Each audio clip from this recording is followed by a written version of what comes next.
Sir आप अगर हम कोई नमाज, सर ये क्या झूठ बोल रहे हैं? ये कॉन्स्टिट्यूशन, हम कॉन्स्टिट्यूशन का प्रावधान पढ़ रहे हैं फिर भी झूठ बोल रहे हैं। ये कॉन्स्टिट्यूशन को नहीं मानते हैं। सर किसी मस्जिद का मैनेजमेंट को हम हस्तक्षेप करने का कोई इसमें प्रावधान नहीं लिया जा रहा है। एक मिनट माननीय सदस्य, आप भारत की संसद में बैठे हो, गरिमा मर्यादा बनाए रखो, बैठे बैठे टिप्पणी मत करो। हाँ, आपको जब मौका मिलेगा आप अपनी बात कहना, बैठे बैठे टिप्पणी नहीं कर सकते। ये संसद की मर्यादा नहीं है, ऐसे नहीं चलेगा सदन। सदन व्यवस्था नियम से चलेगा। किसी भी व्यक्ति को बैठे बैठे कोई भी सदस्य जो बोल रहा हो उसके बीच में टिप्पणी करने का अधिकार नहीं है। माननीय मंत्री जी। अध्यक्ष महोदय जी, ये वक्फ बोर्ड का जो प्रावधान किसी मस्जिद, किसी मंदिर, किसी धार्मिक स्थल का व्यवस्था का कोई लेना देना नहीं है। ये सिंपली एक प्रॉपर्टी का मैनेजमेंट का विषय है। ये कोई मुसलमान अपना ज़कात देता है, फितरा देता है, उसको हम पूछने वाला कौन होते हैं?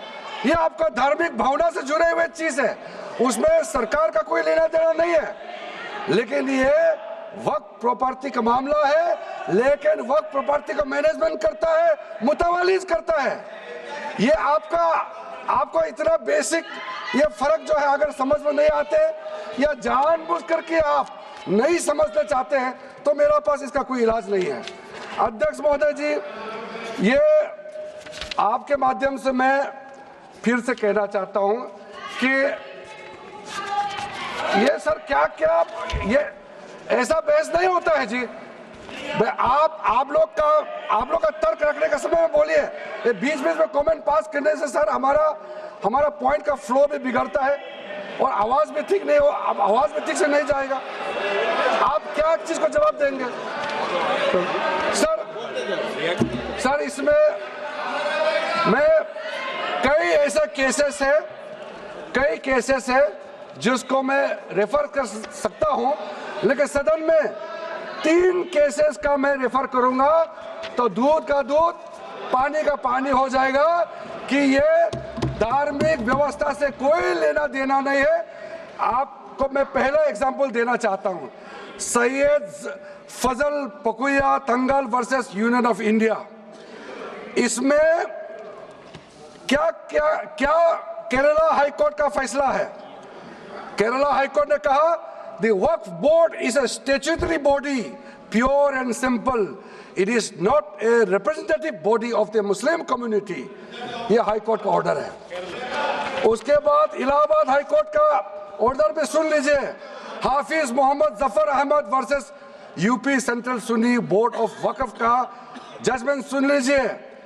A mutawalli's right is purely a right of management of the property and is not a proprietary right. The duties of a mutawalli are purely of a secular character. His duties are not of a religious character. इतना clear cut ruling है। तीसरा, तिलकायत श्री गोविंद लाल जी महाराज versus state of Rajasthan. इसमें high court ने क्या कहा, supreme court ने क्या कहा? Right to manage the properties of the temple. अब देखिए मंदिर का भी इसमें एग्जांपल लिया गया है।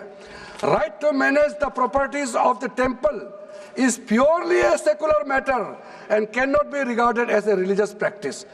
प्रॉपर्टीज ऑफ टेम्पल नहीं, टेम्पल का जो प्रॉपर्टी है।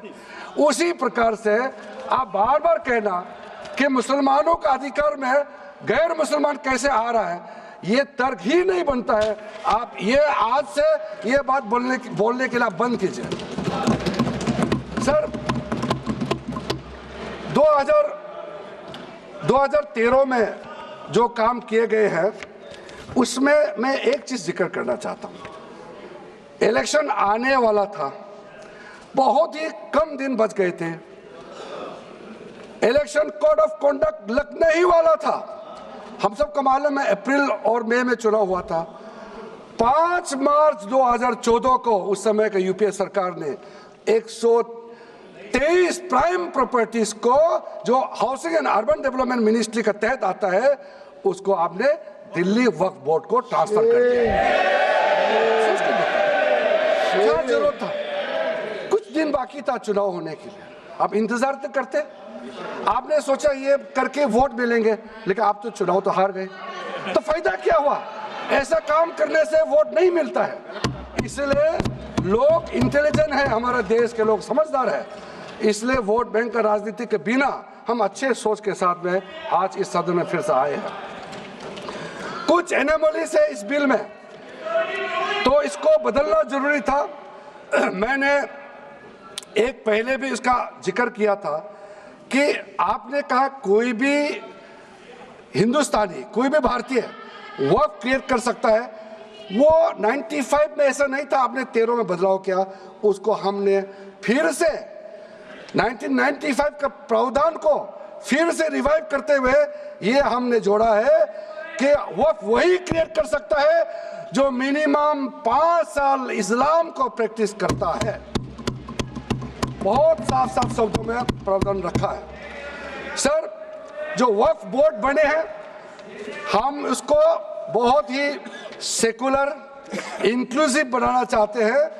आपका पुराना प्रावधान को हटा करके अब हमने कहा है कि वक्फ बोर्ड में शिया भी रहेंगे, सुन्नी भी रहेंगे, बोहरास भी रहेंगे, आगा खानिस भी रहेंगे, मुसलमानों में जो बैकवर्ड है, पिछड़े लोग हैं वो भी रहेंगे, और साथ साथ में महिला भी रहेंगे और एक्सपर्ट नॉन मुस्लिम भी रहने का प्रावधान रखा गया है। सब स्वागत करना चाहिए, इसको किसी को आपत्ति होने का कोई जरूरत नहीं है।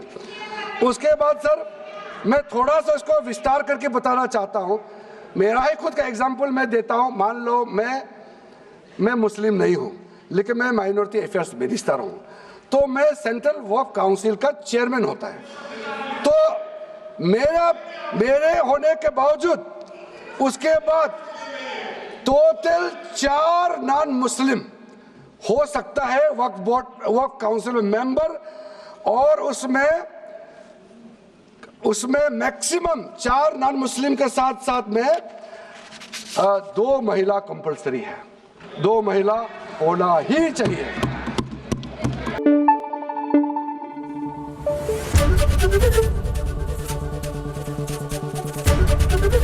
एबीपी न्यूज आपको रखे आगे।